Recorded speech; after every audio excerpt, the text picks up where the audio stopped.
네, 안녕하세요. 안겔로스 TV입니다. 오늘은 기드온에 대해서 여러분과 함께 나누고 싶습니다. 이스라엘 백성이 다시 여호와께 범죄하였으므로 여호와께서는 그들을 7년 동안 미디안 사람들의 지배를 받게 하셨습니다.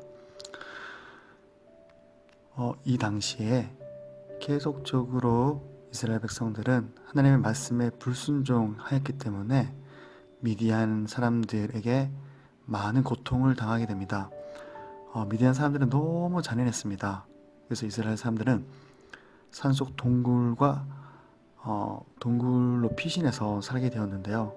이스라엘 사람들이 씨를 심어 놓으면 미디안 사람들과 아말렉 사람들과 동방 사람들이 쳐들어와서 그 땅에 진을 치고 모든 농작물을 해치고 양과 소와 나귀를 모두 약탈해 갔습니다. 이스라엘 백성들은 그들을 대항할 힘이 없었습니다. 미디안 사람들 때문에 이스라엘 백성이 여호와께 부르짖자 여호와께서는 그들에게 한 예언자를 보내 그를 통해서 백성들에게 이렇게 말씀하셨습니다. 나는 이집트에서 종살이하던 너희를 인도해 내었고 또 이집트 사람과 너희를 괴롭히는 모든 원수들의 손에서 너희를 구출하였으며 너희 앞에서 그들을 쫓아내고 그 땅을 너희에게 주었다. 그리고 내가 너희에게 나는 너희 하나님 여호와이다. 그러니 너희가 살고 있는 땅에서 아모리 사람의 신들을 섬기지 말아라 하였으나 너희는 듣지 않았다. 어느 날 여호와의 천사가 오브라로 가서 아벨 사람 요아스의 상수리 나무 아래 앉았습니다.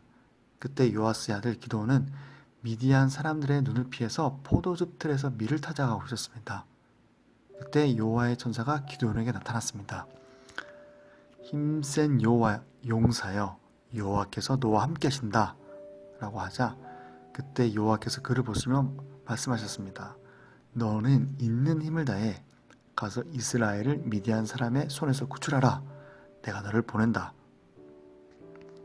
근데 기드온은 그 이야기를 듣고 여호와여, 내가 어떻게 이스라엘을 구출할 수 있겠습니까? 내 집안은 므낫세 지파 중에서 가장 약하고 나는 내 가족 중에서 가장 보잘것없는 자입니다. 스스로 이렇게 생각을 하고 하나님께 말하게 됩니다. 근데 하나님께서 나 여호와가 너와 함께 하겠다.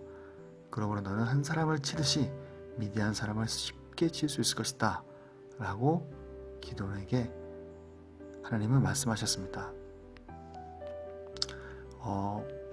이 말씀을 듣고 기드온은 확인하고 싶었던 마음이 있었어요. 그래서 만일 주께서 약속하신 대로 나를 통해 이스라엘을 구원하려고 하시면 그 사실을 나에게 증명해 주십시오 라고 이제 기도를 하게 됩니다. 내가 오늘 밤 타작마당에 양털 한 뭉치를 놓아두겠습니다. 만일 아침에 이슬이 양털에만 내려있고 그 밖에 모든 땅은 말라있으면 주께서 말씀하신 대로 나를 통해 이스라엘을 구원하실 것을 내가 알겠습니다. 그러자 기드온이 말한 대로 그대로 되었습니다. 기드온이 다음날 아침 일찍 일어나서 그 양털 뭉치를 짰을 때 물이 한 그릇 가득 나왔습니다. 그때 기드온은 다시 하나님께 이렇게 말했습니다. 나에게 노하지 마십시오.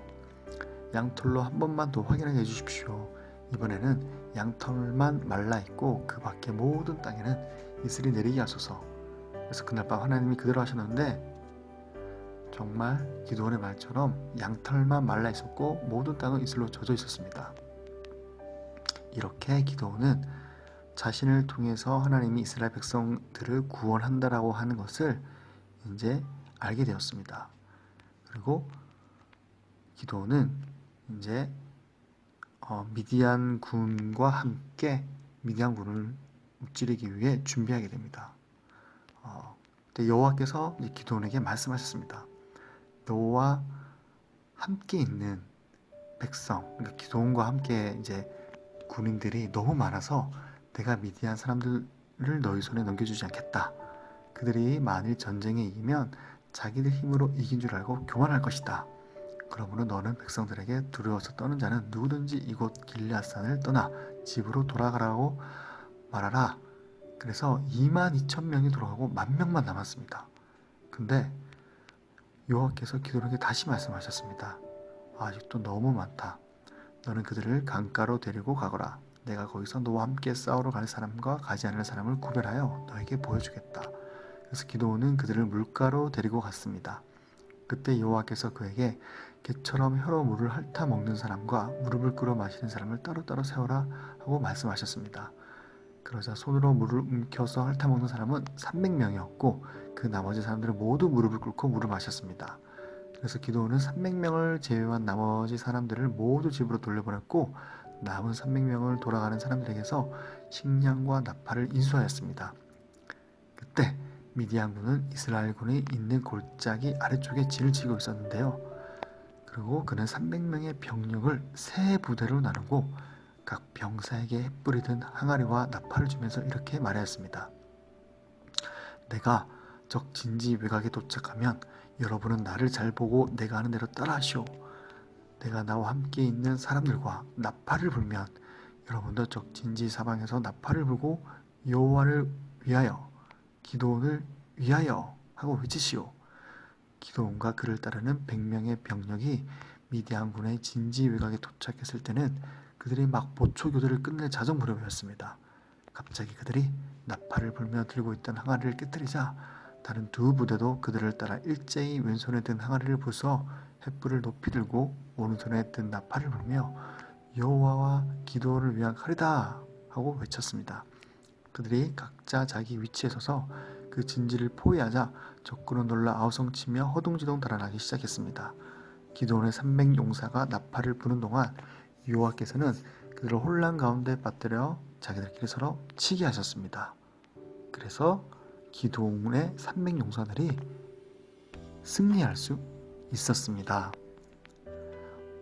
이 말씀에 나온 사사기의 말씀처럼 비록 이스라엘이 하나님께 죄를 범했지만 기드온이라는 한 사람을 통해 다시 이스라엘을 구하기를 하나님은 원하셨습니다.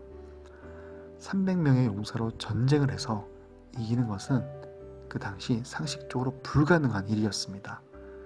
자신의 힘이 아닌 하나님의 백성은 하나님의 힘으로 능히 전쟁에 승리할 수 있다는 것을 기드온을 통해 배우게 됩니다. 그래서 하나님의 자녀들은 결코 어떠한 자랑도 내세울 게 없습니다. 모든 것이 다 하나님의 은혜이기 때문입니다. 내 삶 속에 성취된 모든 일들은 내가 잘나서가 아니라 하나님의 크신 은혜로 된 것이기 때문에 하나님만 높이는 여러분들이 되시기를 축복합니다. 감사합니다.